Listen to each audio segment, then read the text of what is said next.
Apakah seorang Agustan yang sudah meninggal dunia akan masuk surga atau justru masuk neraka? Nah teman-teman, pada kesempatan ini saya akan coba memberikan satu tanggapan yang sederhana, ya, karena kebetulan juga saya sedang berada di sebuah tempat wisata yang ada di Medan, lebih tepatnya di Pancur Batu, yaitu di Central Park Zoo, ya, Pancur Batu, Sumatera Utara. Dan ikuti video ini dari awal sampai selesainya.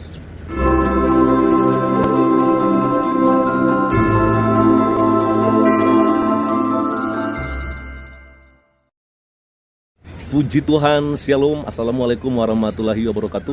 Om Swastiastu, Namo Buddhaya, salam kebajikan, dan salam cinta damai dari saya, Perianto Zamasih. Nah teman-teman, Bapak Ibu yang dikasihi oleh Tuhan kita Yesus Kristus, tentunya kalau misalnya ada pertanyaan, maka kita harus menjawab. Maka pada kesempatan ini saya akan mencoba memberikan satu tanggapan atau jawaban sesuai dengan pertanyaan yang disampaikan ke saya.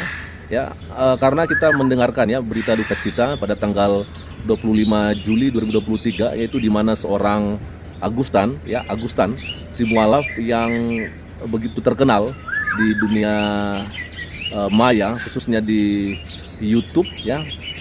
Dia seorang yang dulunya Kristen, tapi kemudian akhirnya memilih untuk pindah keyakinan atau pindah agama, yaitu menjadi Muslim, ya, atau mualaf lah istilahnya, ya. Dan akhirnya kenapa beliau ini begitu viral dalam beberapa waktu terakhir, karena 6 bulan, ya, sebelum dia meninggal, dia sempat melakukan hal yang membuat hati orang Kristen tentunya mungkin bisa jadi emosi, ya kan.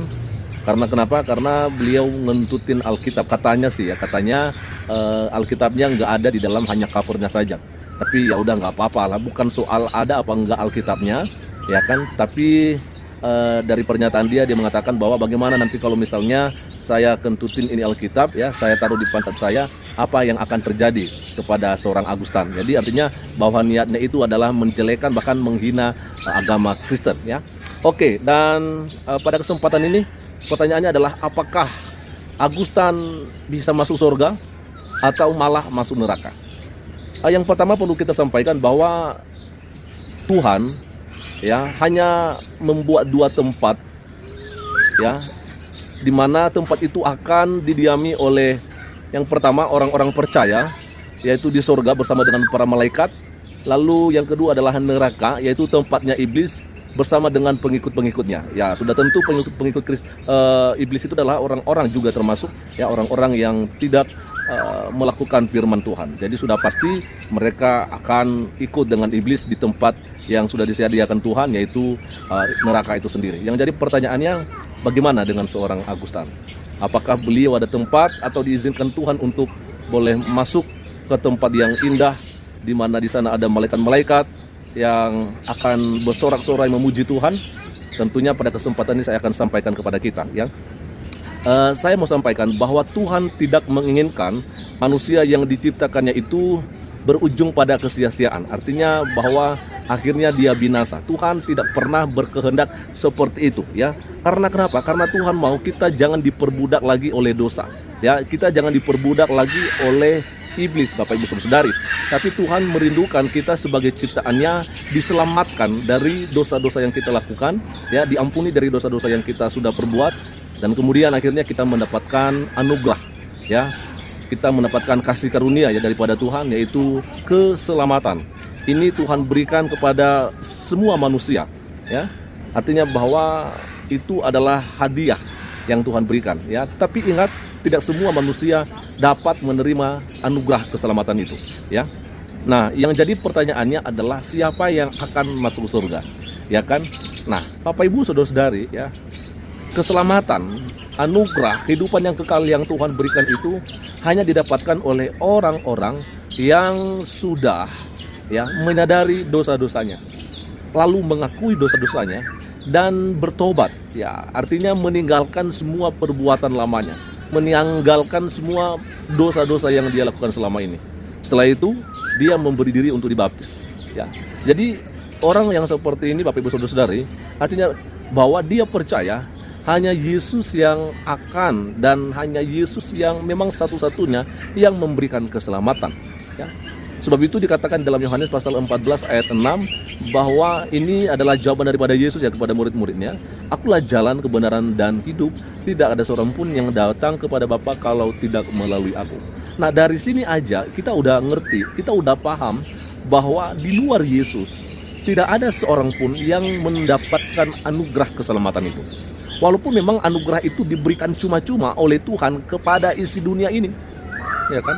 Tetapi ketika orang tersebut tidak percaya ya bahwa Yesus adalah Tuhan dan Juru Selamat, dan tidak menyadari serta tidak mengakui dosa-dosanya, maka dipastikan orang tersebut nggak mungkin masuk surga.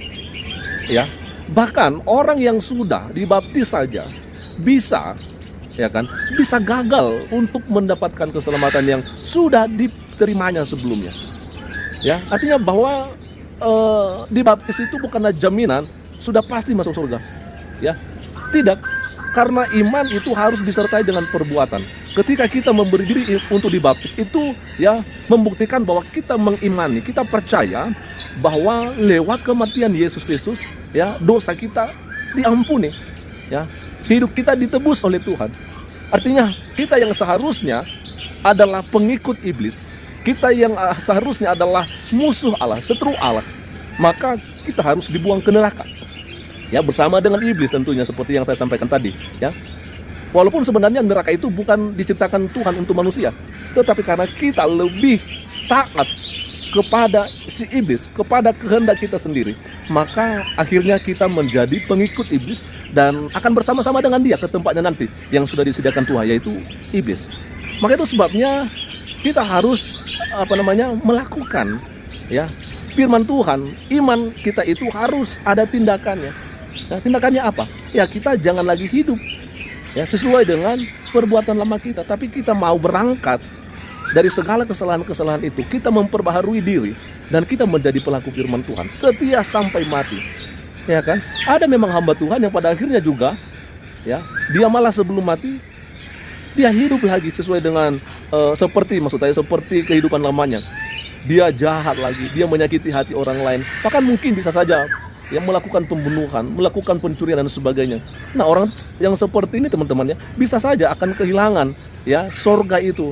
Bisa saja kehilangan akan kehidupan yang kekal, keselamatan yang telah Tuhan berikan itu. Nah, jadi kita melihat bagaimana seorang Yudas yang adalah muridnya Yesus Kristus, yang bersama-sama dengan Yesus setiap hari. Kemana-mana Yesus pergi, Yudas ada bersama-sama dengan murid-murid yang lain, melihat bagaimana Yesus melakukan hal-hal yang luar biasa, ya kan? Tapi pada akhirnya dia menjadi pengkhianat, ya. Dulunya, ya kan, satu kelompok dengan Yesus, tetapi pada akhirnya dia malah menjual Yesus, dia mengkhianati Yesus, ya. Coba lihat dari sini, Yudas sebenarnya sudah mendapatkan keselamatan itu, tetapi ketika dia, ya, mengkhianati Yesus dan pada akhirnya dia membunuh diri sendiri, ya, sudah pasti Bapak Ibu Saudara-saudari, dia akan masuk neraka, sudah pasti, ya. Walaupun itu bukan hak kita, tapi dipastikan karena dia belum bertobat, ya. Bahkan matinya pun Bapak Ibu Saudara-saudara, dia bunuh diri, ya. Itu dosa paling terakhir yang dia perbuat dalam hidupnya, ya, bunuh diri. Tapi kalau kita melihat bagaimana seorang Petrus ketika dia menyangkal Yesus, ya, 3 kali sebelum ayam berkokok, ketika dia sadar, dia menangis, dia tahu dia sudah melakukan apa yang tidak baik. Akhirnya dia mengakui semuanya itu dan dia kembali kepada Tuhan, ya, dikuatkan kembali, dan akhirnya Tuhan pakai dengan dahsyat dan luar biasa dalam pelayanan pekerjaan Tuhan. Nah, bagaimana dengan seorang Agustan? Agustan dulunya seorang Kristen, bahkan katanya dia seorang pendeta, bahkan dia juga penginjil. Tetapi pada akhirnya dia malah melakukan penghinaan terhadap kekristenan, sampai dia juga mengatakan bahwa amanat agung, ya, itu adalah penyesatan, dan banyak hal yang lain yang dia lakukan, Bapak Ibu Saudara-saudari. Yang artinya di sini saya simpulkan, ya, bahwa dia tidak percaya kalau Yesus adalah Tuhan dan Juru Selamat. Dan sudah pasti di luar Yesus tidak ada keselamatan. Jadi jawabannya Bapak Ibu bisa simpulkan dari apa yang sudah saya sampaikan. Sekian saja untuk pagi hari ini, siang hari ini, dan Tuhan Yesus memberkati kita semua. Shalom. Assalamualaikum warahmatullahi wabarakatuh. Om Swastiastu, Namo Buddhaya, salam kebajikan, dan salam cinta damai dari saya, Perianto Zamati.